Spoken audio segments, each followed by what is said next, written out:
سورہ اعراف آیت نمبر 85۔ اللہ جل مجدہ الکریم ارشاد فرماتا ہے وَإِلَىٰ مَدْيَنَ أَخَاهُمْ شُعَيْبًا، اور مدین کی طرف ان کی برادری سے شعیب علیہ السلام کو بھیجا۔ قَالَ يَا قَوْمِ اعْبُدُوا اللَّهَ، کہا اے میری قوم اللہ کی عبادت کرو۔ مَا لَكُم مِّنْ إِلَٰهٍ غَيْرُهُ، اس کے سوا تمہارا کوئی معبود نہیں ہے۔ قَدْ جَاءَتْكُمْ بَيِّنَةٌ مِّن رَّبِّكُمْ، بے شک تمہارے پاس تمہارے رب کی طرف سے روشن دلیل آئی۔ فَأَوْفُوا الْكَيْلَ وَالْمِيزَانَ، تو ناپ اور تول پوری کرو۔ وَلَا تَبْخَسُوا النَّاسَ أَشْيَاءَهُمْ، اور لوگوں کی چیزیں گھٹا کر نہ دو۔ وَلَا تُفْسِدُوا فِي الْأَرْضِ بَعْدَ إِصْلَاحِهَا، اور زمین میں انتظام کے بعد فساد نہ پھیلاؤ۔ ذَلِكُمْ خَيْرٌ لَكُمْ إِن كُنتُم مُؤْمِنِينَ، یہ تمہارا بھلا ہے اگر ایمان لاؤ۔ آیت مبارکہ میں وَلَا تَبْخَسُوا النَّاسَ أَشْيَاءَهُمْ، اور لوگوں کو ان کی چیزیں گھٹا کر نہ دو، ارشاد ہوا بخسن کا معنی ہے کمی کرنا، نقصان کرنا، ظلم کرنا، ظلم کر کے کسی شے میں کمی کرنا، عیب لگانا، اس طرح عیب لگانا کہ اس شے کی چیز کی قیمت کم ہو جائے یا اپنی حیت اصلی سے گر جائے۔ آیت کا مفہوم یہ ہے کہ لین دین، خرید و فروخت کے باہمی معاملات میں ایسا عمل جس سے دوسرے کو نقصان ہو اور اسے اپنا پورا حق نہ ملے حرام ہے۔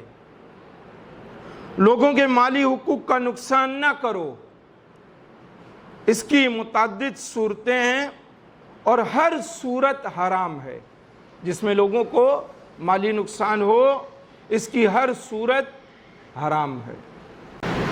تاریخی پس منظر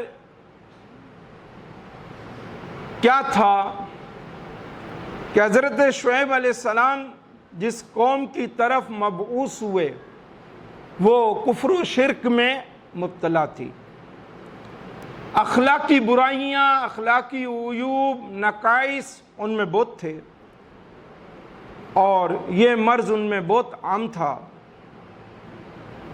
دوسروں کا حق مارنا ان کا محبوب مشغلہ تھا، معاملات میں دوسروں کو مالی نقصان پہنچاتے تھے، ناپ تول میں کمی کیا کرتے تھے، کھوٹے سکے لوگوں کو دے دیا کرتے تھے، لوگوں سے سکے لے کر گنتی میں کمی کر جاتے تھے، لوگوں سے صحیح سکے لے کر بددیانتی کرتے اور انہیں کھوٹے سکے دکھا کر کہتے کہ یہ تم نے دیا ہے۔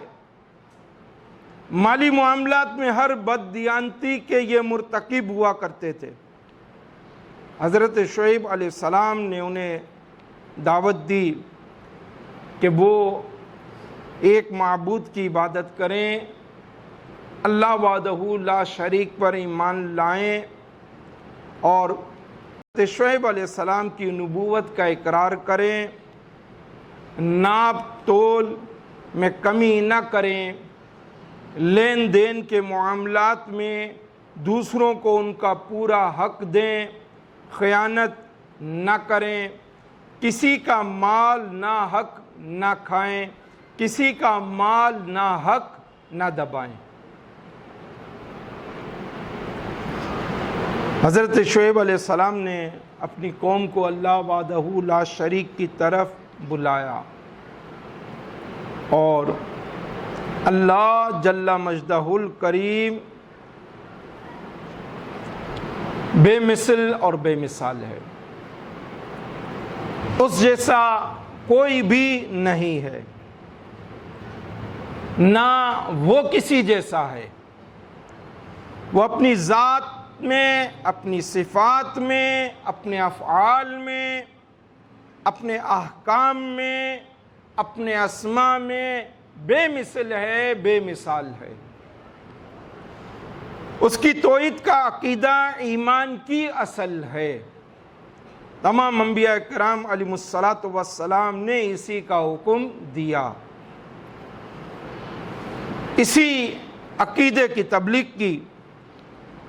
اس عقیدے کے بغیر ایمان نہیں ہے، اس عقیدے کے بغیر ایمان ناکارہ ہے۔ ہر شخص کو توحید پر ایمان لانا اور توحید پر ایمان رکھنا فرض ہے۔ کوئی شخص بھی اس سے باہر نہیں ہے، کوئی شخص بھی اس سے مستثنی نہیں ہے۔ یہاں تک کہ کافر اور مشرک پر بھی فرض عائد ہوتا ہے کہ وہ عقیدہ توحید کا قائل ہو، عقیدہ توحید کو قبول کرے اور عقیدہ توحید کے مطابق زندگی گزارے۔ بندوں میں آپس کے معاملات مالیہ میں کیا بات اہم ہے؟ بندوں میں آپس کے معاملات مالیہ میں پورا حق دینا فرض ہے۔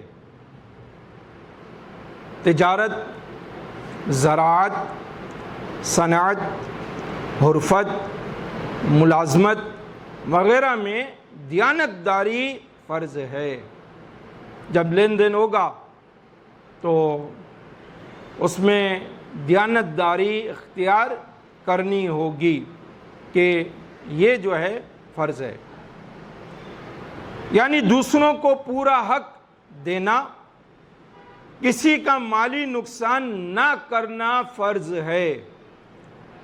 یہ ایسا فرض ہے کہ کافروں اور غیر مسلموں پر بھی عائد ہوتا ہے، ان پر بھی لاگو ہوتا ہے۔ لین دین میں کیا اہم ہے؟ لین دین میں ناپ تول پیمائش کا صحیح کرنا فرض ہے، اس میں کمی کرنا حرام ہے۔ اس طرح کمی سے حاصل ہونے والی آمدنی بھی حرام ہے۔ فرض ہے کہ جس کو کم دیا ہے اس کا پورا حق دیا جائے۔ چھوٹی بڑی ہر شے میں دیتے وقت کمی کرنا حرام ہے، اس سے بچنا ہر مسلمان کے لیے فرض ہے۔ تجارت میں کیا اہم ہے؟ جو لوگ بزنس کرتے ہیں، دکانداری کرتے ہیں، ان کے لیے کیا چیز اہم ہے؟ تجارت میں مال کے عیب کو چھپانا اور خریدار پر ظاہر نہ کرنا حرام ہے۔ فروخت ہونے والی شے میں اگر عیب ہے تو خریدار کو اس پر مطلع کرے، وہ عیب بتائے، وہ عیب دکھائے۔ اگر وہ خریدار اسے اس حالت میں خریدنا پسند کر لے تو بلا شبہ وہ خرید لے اور یہ خریدنا جائز ہوگا۔ اسی طرح فروخت ہونے والی شے کو اپنی حالت سے بڑھ کر بتانا، پیش کرنا، یہ بھی حرام ہے۔ فروخت ہونے والی شے کو اپنی حالت میں پیش کیا جائے۔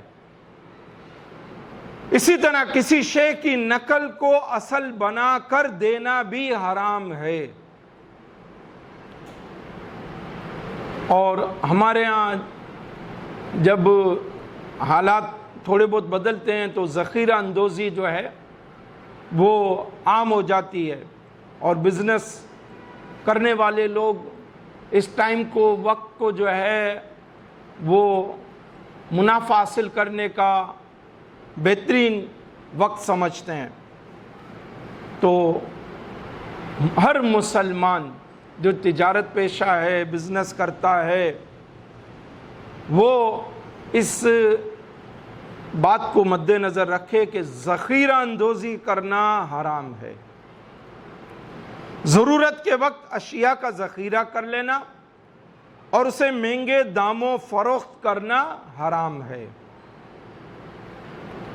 حدیث شریف میں ارشاد ہوا، امام احمد بن حنبل نے اسے اپنی مسند میں نقل کیا، امام مسلم نے مسلم شریف میں اس کو روایت کیا، اور ابو داؤد نے بھی اسے نقل کیا۔ محبوب کریم علیہ الصلاۃ والسلام نے ارشاد فرمایا، لا یحتقروا الا خاطی، ذخیرہ اندوزی کرنے والا گناہ گار ہے، کہ اس میں لوگوں کی مجبوری سے فائدہ اٹھایا جاتا ہے کہ ایک چیز مارکیٹ میں نہیں ہے تو جس کے پاس ہے وہ اس کو روک لیتا ہے کہ مزید اس کا ریٹ بڑھ جائے، اس کے بھاؤ بڑھ جائیں تو میں زیادہ منافع پر اس چیز کو سیل کروں، بیچوں اور زیادہ سے زیادہ میں پروفٹ کما لوں، اور اسلام اس کو شدید ناپسند کرتا ہے۔ سچائی اور دیانتداری سے تجارت کرنا جائز ہے، اس سے حاصل ہونے والا منافع حلال ہے، تمام حلال اشیاء کی تجارت حلال ہے۔ ہر وہ ذریعہ جس سے اللہ تعالی اور بندہ راضی ہو، دوسرے کا مال حاصل کرنا جائز ہے، اور ہر اس ذریعے سے جس سے اللہ تبارک و تعالی یا صاحب حق ناراض ہو، مال حاصل کرنا حرام ہے۔ مقاصد شرع کے خلاف کام کرنا زمین میں فساد کرنا ہے، جیسا کہ آیت مبارکہ میں ارشاد ہوا، وَلَا تُفْسِدُوا فِي الْأَرْضِ بَعْدَ إِصْلَاحِهَا، اور زمین میں فساد نہ پھیلاؤ، فساد برپا نہ کرو اصلاح کے بعد۔ تو مقاصد شرع کے خلاف کام کرنا زمین میں فساد پھیلانا ہے، اور زمین تو انبیاء اکرام علیہ السلام کی بعثت کے بعد پرامن ہو چکی ہے، زمین پر جو ہے اسلام مکمل طور پر نافذ ہو چکی ہے، لہذا مقاصد شرع اور مقاصد بعثت انبیاء اکرام کے خلاف کوئی بھی کام کرنا اب حرام ہے۔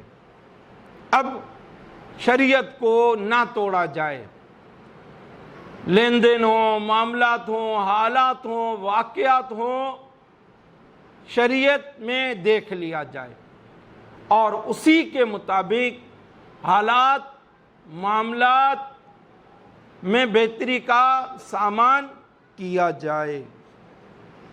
اللہ پاک مجھے آپ سب کو عمل کی توفیق عطا فرمائے۔